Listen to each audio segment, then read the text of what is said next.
जी हां दोस्तों, योगी के मंत्री ने समर्थकों के साथ जबरन रोकी राहुल की गाड़ी। तभी राहुल ने किया कुछ ऐसा कि बीजेपी समर्थक भी बोलने लगे, राहुल जिंदाबाद। बहुत स्वागत है आप सभी का। आप देख रहे हैं द राजनीति का विशेष सेगमेंट खबर और विश्लेषण। मैं हूं जब्बार खान। दोस्तों, आखिर ऐसा कहां पर हुआ कि राहुल गांधी की गाड़ी को रोकने के लिए बीजेपी के नेता और मंत्री सामने आ गए? राहुल गांधी ने क्या आखिर ऐसा किया कि वो समर्थक जिन्हें बीजेपी के नेता और मंत्री लेकर के आए थे वही राहुल की महिमा मंडन करने लगे? तो क्या राहुल की बढ़ती हुई लोकप्रियता अब राहुल के विरोधी खेमे में भी भाजपाई समर्थकों को भी प्रभावित करने लगी है? क्या है पूरा का पूरा माजरा, आपको बताते हैं विस्तार से। दोस्तों, देश की राजनीति में एक तरफ सत्ता पक्ष के शीर्ष नेतृत्व का गिरता हुआ ग्राफ, दूसरी तरफ विपक्षी पार्टी के शीर्ष नेतृत्व का बढ़ता हुआ कद। उपराष्ट्रपति पद के लिए चुनाव और नतीजों के बाद राहुल गांधी अगली सुबह जैसे ही उत्तर प्रदेश पहुंचे और वहां पर रायबरेली में राहुल का विरोध करने के लिए बीजेपी नेता और 2024 के लोकसभा चुनाव में राहुल गांधी के सामने बुरी तरह मात खाने वाले मोदी शाह के प्रत्याशी दिनेश प्रताप सिंह जब अपने कुछ समर्थकों के साथ वहां पहुंचे, राहुल गांधी की गाड़ी रोकने की कोशिश की। राहुल गांधी की गाड़ी रोकी, वहां पर अपने समर्थकों को लिटा दिया और राहुल गांधी के खिलाफ में नारेबाजी करने शुरू कर दी। हंगामा बुरी तरीके से बढ़ता। मगर दोस्तों, जिन समर्थकों के संग मंत्री दिनेश प्रताप सिंह पहुंचे थे, उन समर्थकों में से कुछ राहुल गांधी की महिमा मंडन करते हुए दिखाई दिए। राहुल गांधी जिंदाबाद के नारे लगाते दिखाई दिए। एक यूजर ने वीडियो को शेयर करते हुए अपने आक्रोश में लिखा कि रायबरेली के गुंडे दिनेश आज श्री राहुल गांधी जी के विरोध के लिए जिन लोगों को लेकर के आए, उसमें से आधे से अधिक लोग राहुल गांधी जिंदाबाद के नारे लगा रहे थे और राहुल गांधी के साथ फोटो खिंचवा रहे थे। यह है राहुल गांधी का और उनकी लोकप्रियता। दिनेश सिंह 4 लाख वोट से हारा था, अगली बार 5 लाख से हारेगा। के बाद दिनेश सिंह जी ने जिस तरह से विरोध किया है, किस तरह देखते हैं आप? बहुत छोटी हरकत है, बड़ी ओछी हरकत है। आप सुनते हैं ना कि अपनी गली में कौन खड़ा होता है, अपनी गली में खड़े होकर कौन ललकारता है। आज दिनेश प्रताप सिंह जी ने अपनी गली, अपनी चारदीवारी के बाहर खड़े होकर 50-60 लोगों को बामुश्किल से इकट्ठा कर पाए। उसमें से आधे लोग राहुल गांधी जिंदाबाद के नारे लगा रहे थे, कि दर्शाता है उनकी क्षमता को और राहुल गांधी जी की लोकप्रियता को। लोग राहुल गांधी जी से हाथ मिला रहे थे, राहुल गांधी के साथ भाजपा का झंडा लेकर फोटो खिंचवा रहे थे। तो मुझे लगता है ये उन्हें अपने मंत्री पद को बचाने की जद्दोजहद है, इसके अलावा कुछ नहीं है। लेकिन मंत्री पद के जद्दोजहद के तहत उन्हें कम से कम अपनी गली से बाहर निकलना चाहिए था और अटल जी की उस पंक्ति को याद करना चाहिए था जो कहते थे कि छोटे मन से कोई बड़ा नहीं होता। वो एक मंत्री भी हैं, भले वो उन्होंने चारों धाम की यात्रा की है। जब वो बसपा में गए तो उन्होंने कहा बहन जी ने हमें जन्म दिया है राजनीतिक रूप से, उनको गाली दी। मुलायम सिंह जी ने उनकी जीवन रक्षा की, उनको गरिया कर गए। सोनिया गांधी, प्रियंका गांधी जी के लिए क्या शब्द बोलते हैं। रायबरेली की मीडिया, आज की मीडिया पूरी तरह वाकिफ है। उन्हें माँ और भगवान कहते थे। आज उनके भाई के सामने जिस तरह से 25-30 लफंडरों को लेकर खड़े होते हैं, तो ये लगता है उनकी क्षमता क्या है। लेकिन भारतीय जनता पार्टी के ऐसे लोग मुबारक। लेकिन रायबरेली की जो धरती रही है, ये पवित्र धरती है, वीरों की धरती है, राणा बेनी माधव जैसे कई महापुरुषों की धरती है। ऐसी कायराना हरकत कोई अपनी गली के सामने खड़ा होकर करेगा तो रायबरेली उसे माफ नहीं करेगी। अच्छा, आपके सहयोगी दल जो है वो पोस्टर लगा रहे हैं, तमाम तरह की बातें लिख रहे हैं। देखिए, ये मैं मानता हूं राहुल गांधी जी संविधान को बचाने की लड़ाई लड़ रहे हैं। राहुल गांधी जी देश में बहुत बड़ी क्रांति पैदा की है। राहुल गांधी जी ने वोटों के अधिकार की रक्षा के लिए संघर्ष कर रहे हैं। वो संघर्ष जारी रहेगा। मुझे लगता है इस बीच में सारी चीजें संविधान के अनुरूप होनी चाहिए। बहुत बहुत धन्यवाद। तो उधर मल्लिकार्जुन खड़गे, राहुल गांधी के सिपहसालार, कहते हैं कि जनता जितना विरोध करोगे, जितना ज्यादा परेशान करोगे, जितनी ताकत लगानी है लगा लो, जितना परेशान करना है करा लो। तुम लोग तो हमेशा से ऐसे करते आए हो। देश के साथ गद्दारी की, सच के रास्ते को रोका, लोकतंत्र को तोड़ा, अंग्रेजों की मुखबरी की, जबकि गांधी परिवार और कांग्रेस ने देश के लिए कुर्बानी दी। इसीलिए राहुल का विरोध करके ये अपना चरित्र दर्शा रहे हैं। मगर जो भाजपाई समर्थक समझदार होंगे वो बीजेपी से दूर हो जाएंगे, जैसा बीजेपी वाले के समर्थक। आज कांग्रेस के खिलाफ वही ब्रिटिश के एजेंट लोग हैं। जो लोग गांधी और नेहरू के खिलाफ थे, आजादी के खिलाफ थे, वही लोग आज कांग्रेस के खिलाफ है, उनके उसूलों के खिलाफ है। इसको हमको, ये इन विचारधारा को हमको ये कहना है उनको कि हमारी विचारधारा को अगर धक्का लगा, पूरे देश को धक्का लगता है। देश के हित में हम अव्वल लोग हैं प्रोटेक्ट करने के लिए। देश को जिंदा रखना, देश में एकता रखना और देश एक रहना, इसके लिए हर कुर्बानी देने के लिए कांग्रेस के लोग आज भी तैयार है।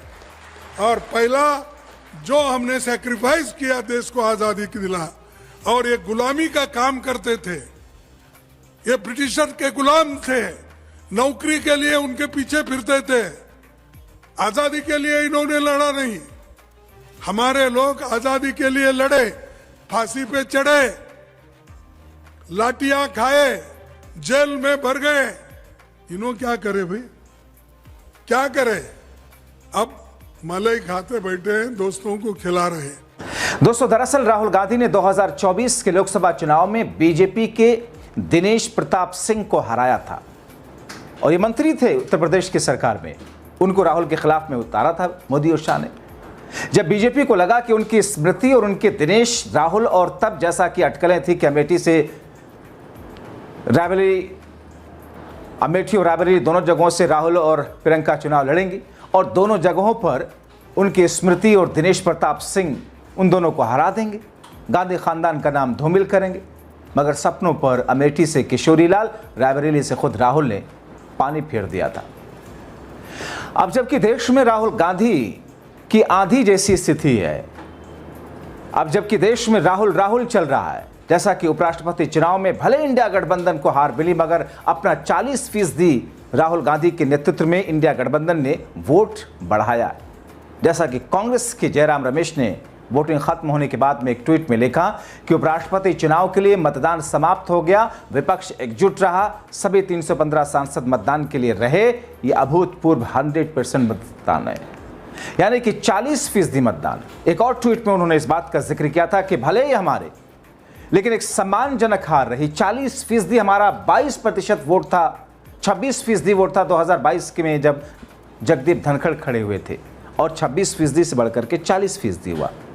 अब दोस्तों, बीजेपी की घबराहट ही है या राहुल का हर दिन बढ़ता कद कि रायबरेली पहुंचते ही राहुल का विरोध करने के लिए मोदी शाह द्वारा राहुल के सामने लड़ाए गए योगी सरकार के मंत्री दिनेश प्रताप सिंह अपने चंगो मंगो के साथ सड़क पर उतर आए। और मुद्दा क्या लेकर आए? राहुल गांधी और प्रधानमंत्री मोदी को गाली दी गई थी, उन लोगों को पार्टी से निकालें। अब कौन समझाए मंत्री महोदय को कि वो पंक्चर जोड़ने वाला शख्स, ड्राइवर शख्स ओवैसी की पार्टी का निकला है। कांग्रेस से उसका संबंध उस वक्त था जब कांग्रेस से संबंध टूटा तो बीजेपी में आया, बीजेपी से संबंध तोड़कर ओवैसी के साथ में आया। वो शख्स कोई नेता पदाधिकारी थोड़ी कि उसको पार्टी से राहुल निकालेंगे, और राहुल की पार्टी से थोड़ी जुड़ा है।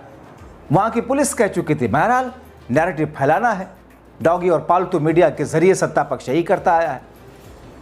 तो जैसे अपने सैकड़ों समर्थकों के साथ नारेबाजी करते हुए दिनेश प्रताप सिंह आए, राहुल गांधी की गाड़ी के सामने आ गए, काफिले के सामने आ गए, राहुल की गाड़ी रोकने लगे, वापस भेजने के लिए राहुल को नारेबाजी करने लगे। पुलिस बीजेपी कार्यकर्ताओं के बीच में झड़प हुई।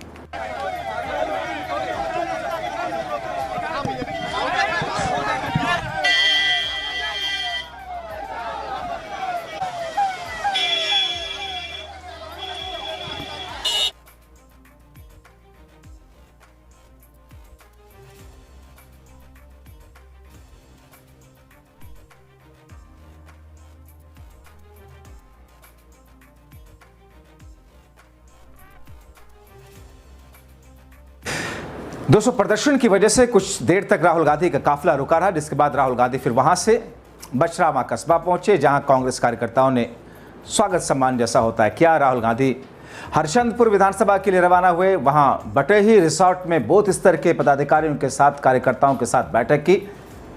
राहुल गांधी ने कहा कि आज की तारीख में हमारा बस एक ही नारा, वोट छोड़ गद्दी छोड़। यह नारा पूरे देश में प्रूफ है, हम इसको आगे भी प्रूफ करते रहेंगे। संदेश राहुल का पहुंचाते हुए उनके सिपहसालार खड़गे क्या कहते हैं, सुनिए। बूथ लेवल पे आप जो आदमी को बिठाते हैं वो बहुत ईमानदार आदमी होना चाहिए, सबसे बड़ी बात है। और आप इसी को बोलना चाहिए। और एक एडिशनल, आप किसी का भी इलेक्शन में मदद लो, उसको दो आपको फॉर्म लेना चाहिए। एक तो अपना असल पार्टी का आदमी और एक और कोई आपका मित्र है तो उससे। पहला काम आपको करना होगा, आप इधर उधर नहीं देखना। जब कोई भी वोटिंग चलती है उस वक्त अपना आदमी हर घर का टिक मारते जाना, मिस नहीं करना एक भी। टिक मारने के बाद आपको मालूम होता किस घर में कितने लोग वोट डाले, कितने नहीं डाले।